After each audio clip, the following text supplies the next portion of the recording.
As one of the youngest, but also fastest developing urban areas in all of North America, Miami is a city that practically defined by its ability to rapidly adapt and reinvent itself.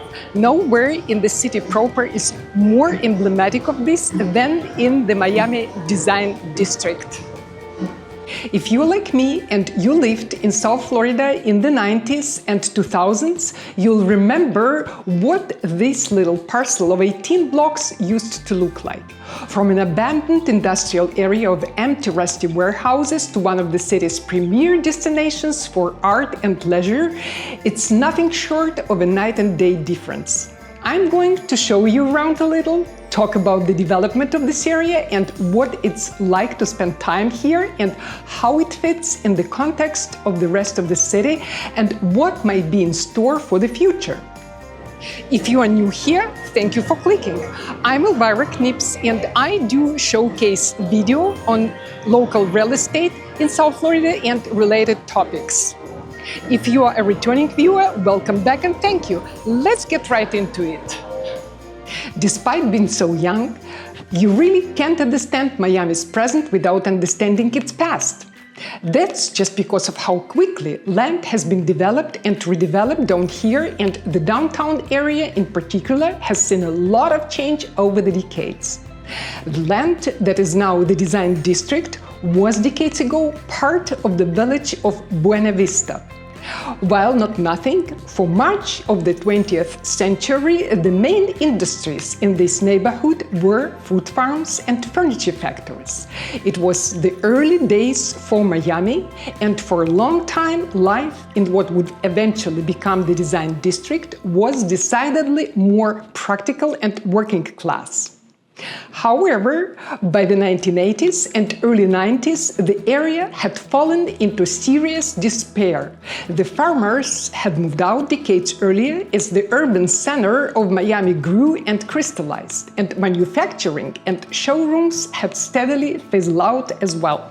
The blocks grew silent as the hum of industry faded and buildings fell into the kind of rapid decay you can expect when it's South Florida, and there is no bothering to pay for maintenance.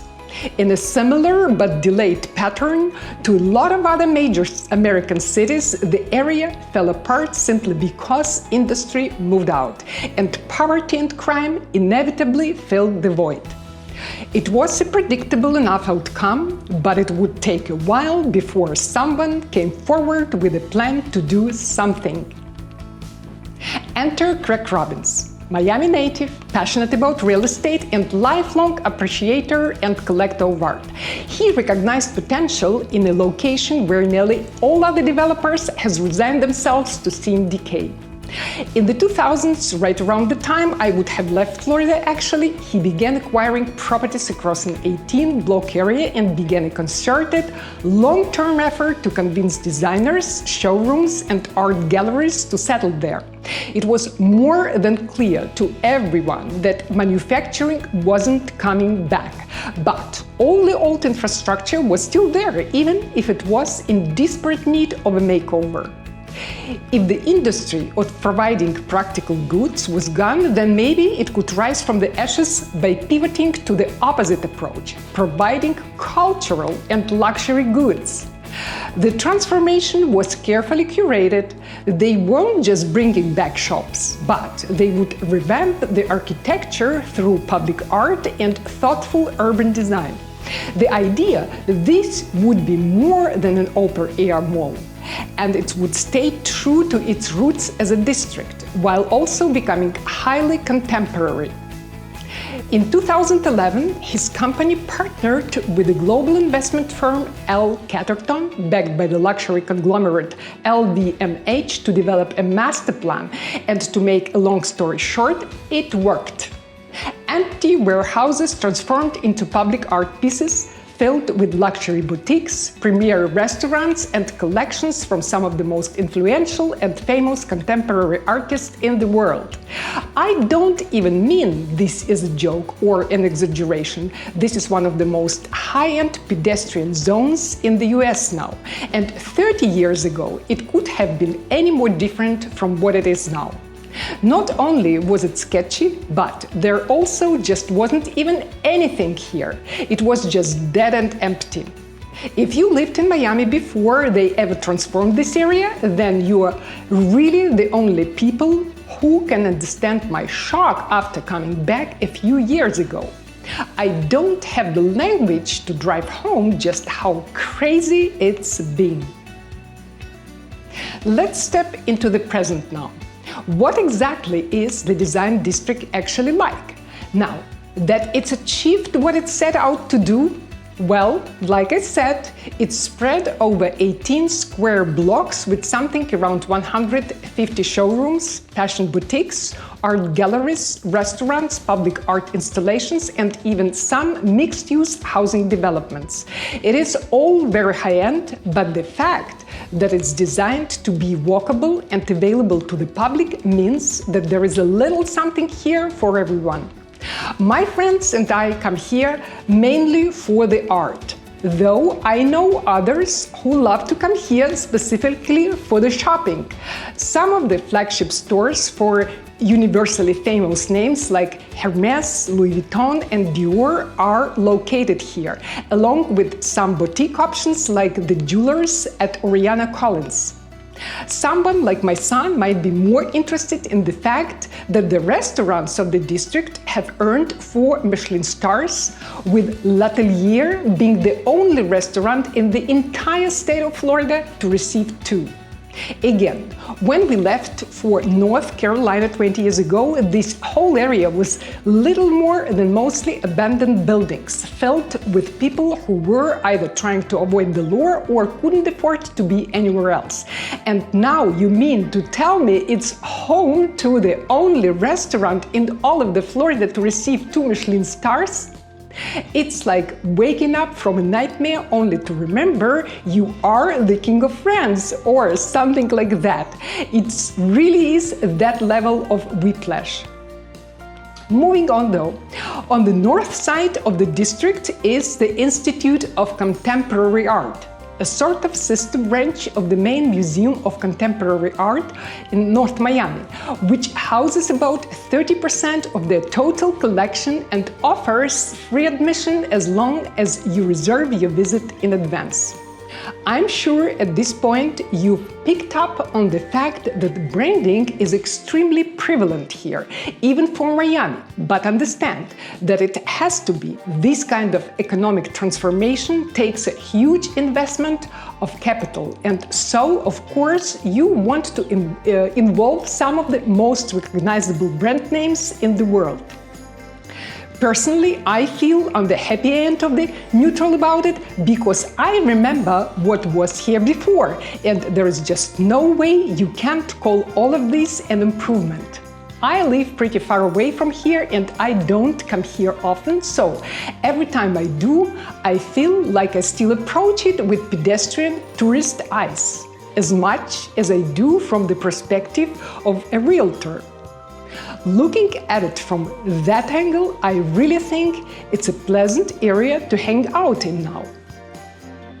Just speaking purely about the design district, with its walkability and design-rich surroundings, it really is an experience in and of itself.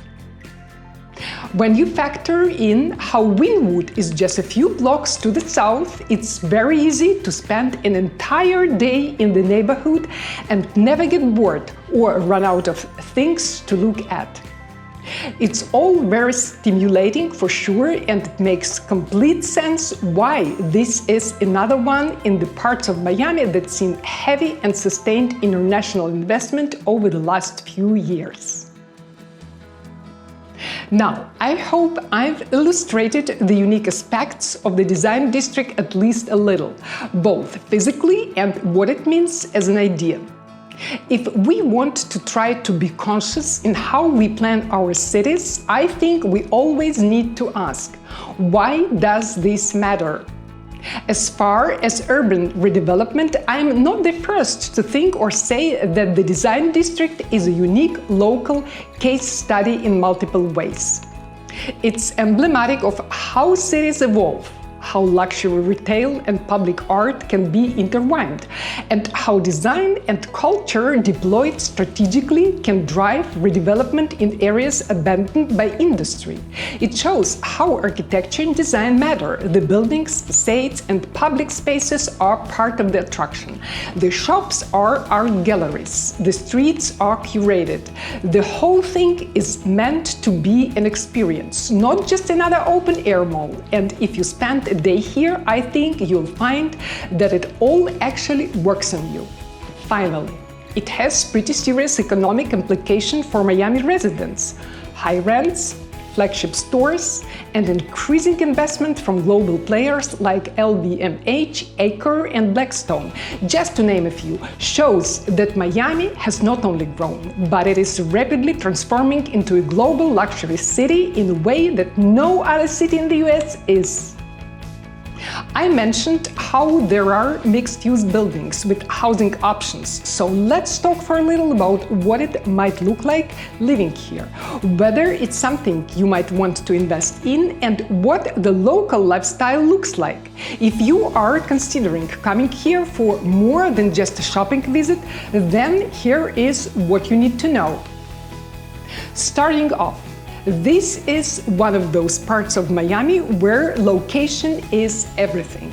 It sits just off Biscayne Boulevard, just north of downtown, and it's immediately adjacent to Wynwood and the Upper East Side. There is really only like 2 or 3 other neighborhoods that give you the same ease of access to everything in the city center. You also have immediate access to the I-95 bridge, so getting to the beach is literally just a straight shot to the east. The amenities here are truly unlike anywhere else in the city. Art everywhere right outside your doorstep, high-end retail and dining all immediately within the neighborhood or your building, and a strong sense of place that's curated, but almost in the opposite way that you'd expect from a country club, for example. There is so much variety in terms of design, and it does carry a touch of the playful in a way that most high-end places shy away from. I don't know that I could live here personally, particularly because there is no direct beach access, but the atmosphere here is undeniably pretty fun. It really is a hub for creatives and aesthetes who want access to the finer things in life.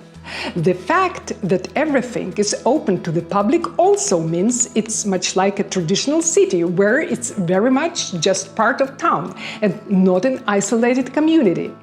It may not be part of downtown proper, but the neighborhood is a big part of the life of the downtown area and you feel it. This unique vibe and community setup does, of course, come with a hefty price tag, and it's safe to expect real estate prices to continue rising because of the community orientation towards luxury and its growing global visibility. Retail rents in the design district have surged recently, and like I said, they are looking to add more mixed-use infrastructure, so it seems big things are in store in terms of property value. The people who made the design district really definitely do seem to acknowledge that they need to keep innovating to stay vibrant. They also seem to have deliberately positioned themselves to stay ahead of the curve. So, to sum up, the Miami Design District grew from humble origins into something that until recently was truly unimaginable. That transformation was led by Craig Robbins with the help of organized global luxury investment with eyes for architecture, design and culture, and not just retail. For someone interested in living, working, visiting or investing in the heart of Miami, the district is unique in its aesthetic flair and offers fairly premium positioning in the city. That said, with premium, anything comes premium cost. And when you combine that with evolving infrastructure and a guiding vision that seems fairly set on luxury and design, it all really depends on what you want to get out of your neighborhood. And importantly, it's still evolving. There is more to come. More residences, more experiences, more integration. If you're considering Miami as a place to live or a design-centric lifestyle or exploring how neighborhoods evolve, the Design District is a must-understand case study.